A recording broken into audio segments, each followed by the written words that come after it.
استقيموا رحمكم الله. استووا. الله أكبر.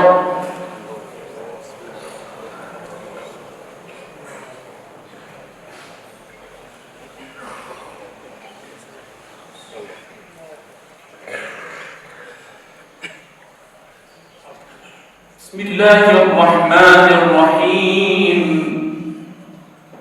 الحمد لله رب العالمين الرحمن الرحيم مالك يوم الدين إياك نعبد وإياك نستعين اهدنا الصراط المستقيم صراط الذين أنعمت عليهم غير المغضوب عليهم ولا الضالين.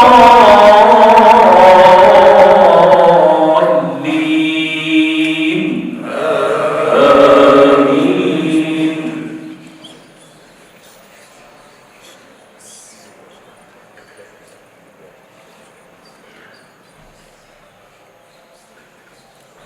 ألف لام ميم. تلك آيات الكتاب الحكيم هدى ورحمة للمحسنين الذين يقيمون الصلاة ويؤتون الزكاة وهم بالآخرة هم يوقنون أولئك على هدى من ربهم وأولئك هم المفلحون. ومن الناس من يشتري لهو الحديث ليضل عن سبيل الله بغير علم ويتخذها هزوا أولئك لهم عذاب مهين. وإذا تتلى عليه آياتنا ولى مستكبرا كأن لم يسمعها كأن في أذنيه وقرا فبشره بعذاب أليم. إن الذين آمنوا وعملوا الصالحات لهم جنات النعيم خالدين فيها وعد الله حقا وهو العزيز الحكيم.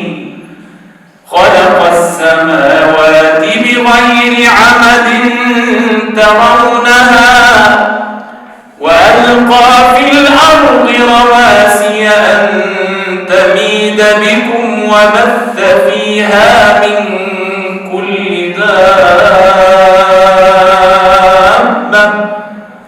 وأنزلنا من السماء ماء فأنبتنا فيها من كل زوج كريم. هذا خلق الله فأروني ماذا خلق الذين من دونه بل الظالمون في ضلال مبين. ولقد آتينا لقمان الحكمة أن اشكر لله ومن يشكر فإنما يشكر لنفسه ومن كفر فإن الله غني حميد. وإذ قال لقمان لابنه وهو يعظه يا بني لا تشرك بالله إن الشرك لظلم عظيم. ووصينا الإنسان بوالديه حملته أمه وهنا على وهن حملته أمه وهنا على وهن في عامين وفصاله في عامين أن اشكر لي ولوالديك إلي المصير وإن جاهداك على أن تشرك بي ما ليس لك به علم فلا تطعهما وصاحبهما في الدنيا معروفا واتبع سبيل من أناب إلي ثم إلي مرجعكم فأنبئكم بما كنتم تعملون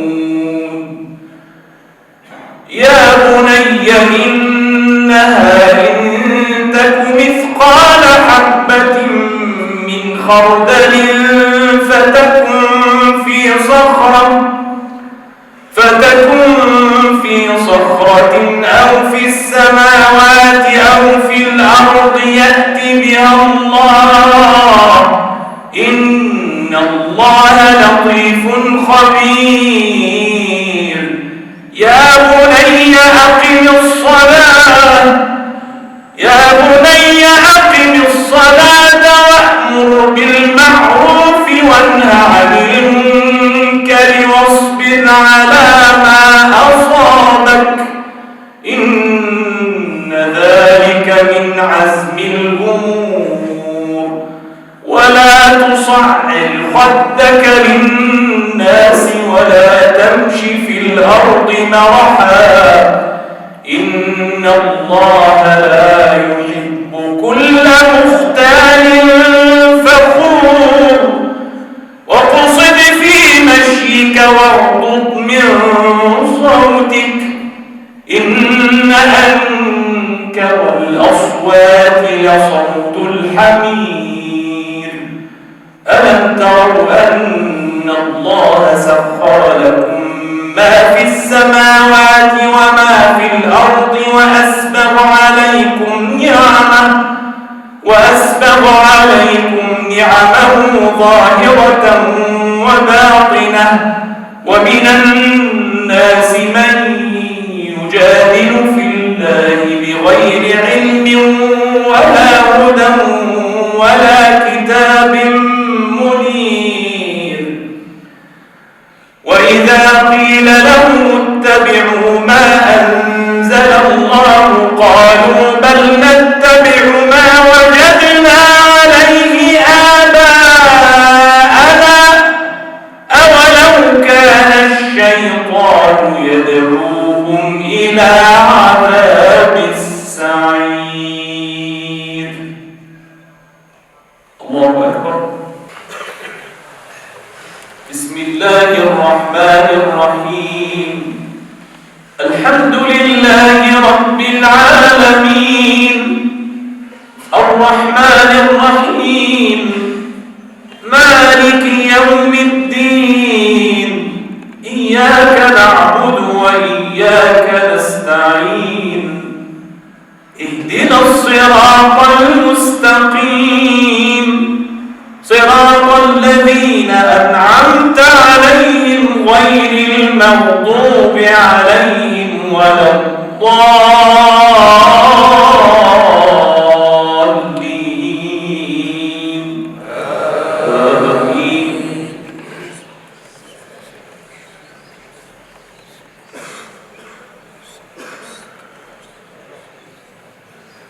ومن يسلم وجهه إلى الله وهو محسن فقد استمسك بالعروة الوثقى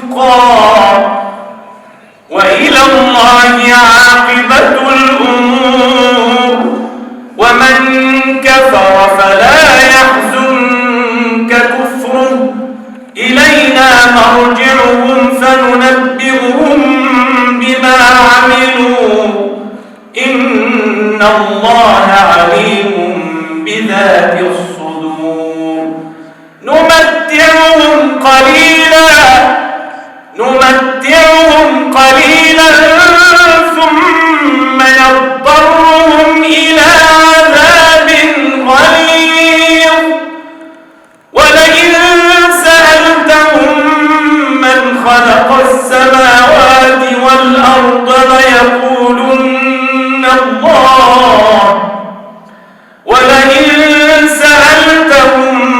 من خلق السماوات والأرض ليقولن الله قل الحمد لله بل أكثرهم لا يعلمون لله ما في السماوات والأرض إن الله هو الغني الحميد